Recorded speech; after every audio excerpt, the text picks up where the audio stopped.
Alam mo ba na hindi lang ang abukado mismo ang masustansya, pati ang buto nito may taglay ding benepisyo sa katawan. Ang laman ng abukado ay puno ng healthy fats na tumutulong sa puso, utak at balat.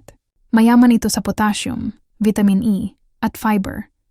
Kaya nakakababa ng bad cholesterol, nagpapakintab ng balat, at nakakatulong sa digestion.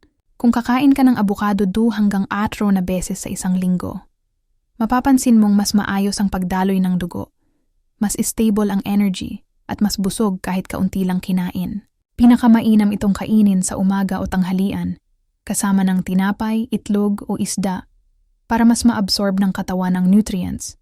Ngayon, tungkol naman sa buto ng abukado. Maraming tradisyonal na gamit ito. Ang pinatuyong buto ay maaaring pakuluan at gawing tsaa, na sinasabing nakatutulong sa pagtunaw ng pagkain, pamamaga, at regulasyon ng blood sugar. May mga gumagamit din nito bilang natural scrub kapag pinulbos, para sa balat at pampaputi ng peklat.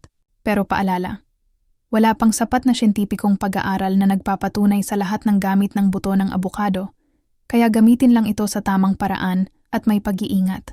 Huwag ding kainin ng hilaw dahil maaaring magdulot ng iritasyon sa tiyan. Kaya sa susunod na maghiwa ka ng abukado, tandaan, ang laman ay para sa kalusugan ng katawan, at ang buto ay maaaring para sa pampagaling at pang-alaga sa balat. Isang prutas pero doble ang benepisyo,